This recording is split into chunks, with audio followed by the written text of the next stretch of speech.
K.B.O.L 100.1 coming to you live from the 7th floor of the Blacks building. We got my man, Original Man, in the studio with us today. We're gonna get to this interview.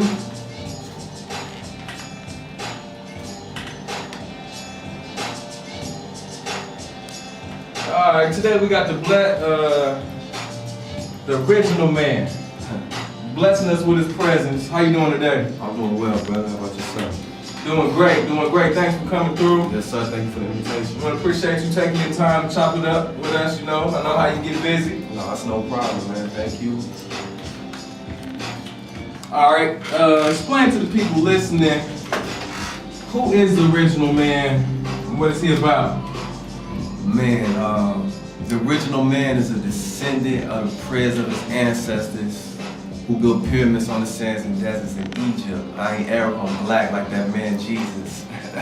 Okay. Right, that's not the origin, but the Original Man, who the Original Man is just, it's an expression that comes from the lessons that from the Most Honorable Elijah Muhammad, who is the Original Man, Asiatic black man, the maker, the owner, the cream of the planet Earth, God of the universe. It's just bearing witness to the scientific evidence that, you know, black people are the original people of the earth. You know, the first remnants of man found in the sand in Ethiopia. You know, so the Original Man. But and also, like I said before, I believe that, you know, the Original Man is also an expression of who we are as a people, but the originality of my lyrics, what I bring to the table, but and also even further that the Original Man is just an expression of being true to yourself and who you are, not being false, you know. So it's a lot in it, more than I can get out of it. And the Original Man is your brother. You're also known as Muhammad, but you know, that's me. Okay. So how did you start getting involved with music, and how long have you been making music? Well, for me, you know, the music go back to the era, you know, the church, you know, gospel.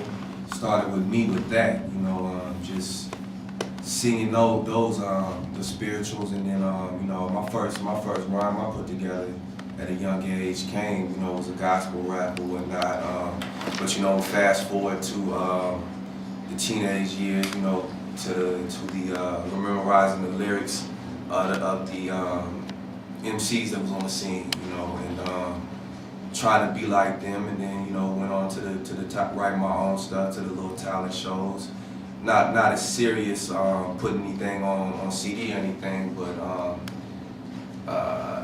then, you know, just it's always been there, you know, using the lyrics as an expression. Even, you know, the lyrics has been used as an expression for me in every aspect, you know, because it got me through a lot of things in my life. And then now, fast forwarding up to this modern day era, you know, the music I've been doing it, as you see the results of with the mixtape, with the Original Man mixtape, Volume 1, then I got the Origin that just dropped, so, Yeah, that's what's up, bruh.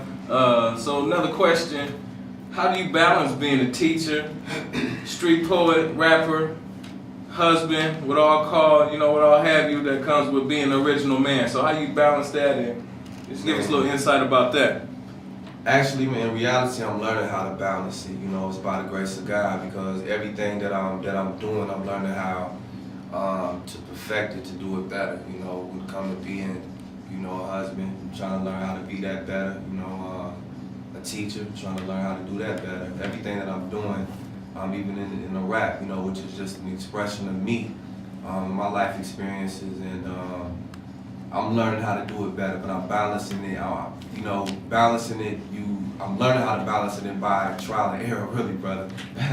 By doing it and going through it and learning how to perfect it. Basically, that's it. You know, praying that God will bless me to perfect it and to be better in each area. So. Okay. So, what type of vision do you have for your music? You know, where you headed with that, and you know, let's get into your music. You know, talk about what type of style of music you would say your music is and how it fits, and a little bit about that. My music is just, I've been saying lately is that it's edutainment, you know, because it's uplifting, but at the same time, it's something that you can rock to, you know what I'm saying? And people put it in they call it conscious music. Some people call it spiritual.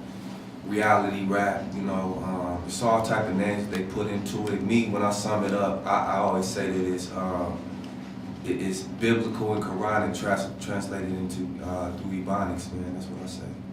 You know, so much to it, you know, but it's just me. Okay. But so the vision for what I'm doing with the music, really at the essence, and I try to keep it in the forefront. Is if you hear me say a lot that it's not vain music, it's all in the name of the movement. It's music that I'm trying to keep that focus. Is that not for a vain purpose, but that it lends itself to a movement to push our people in specific further, but all people in general further in whatever walk of life they may be in. The movement to do something better for the improvement of ourselves and then, you know, the whole of humanity, the community, nation, and world, you know. That's the vision for it, and also to reach to where the point where people, when they hear my music, man, they don't know, they can't tell what I am, you know, they know that they're gonna grab something from it, and then also, and really more so to reach the youth today. That's the vision. Okay, that's love right there, man. Straight from the heart. That's where it's at. So what made you step into this direction for your music? What made you make that step? You know, we got a lot of people going every which way with their music, but what made you step into that direction? Me with my music, you know, of course, like I said, you know, when I started off rapping, I was rapping about what I was doing at that time, you know, but without having a whole CD out. I can't go no other way with my music at this time because what in my music is me, you know, it's not no other ulterior motive to where I'm trying to make myself look like this or that or be this brother or that, you know. Mine is what you see, what you hear. What I'm doing, if you listen to it, that's what I'm doing, you know, that's what I'm about, you know. So the teachings that I'm under or that my beliefs is really a driving factor in that. The spiritual messages you hear in it, that's what I am. What I'm going through, how I'm growing spiritually, that's a part of the music, and that's the message. That's what's gonna come up out of me. It's not nothing else that's gonna come up out of me. You're gonna hear me on there talking about a lot of any other madness. Any madness that I talk about is something probably going on in myself, and how the God is blessing me to work it out through the tools that He has provided, you know, through the Bible, Quran, any other spiritual knowledge or wisdom that I got, that if it comes through a brother or sister on the street, you know. So my message is just what's going on in my life and what I see going on in the life of others.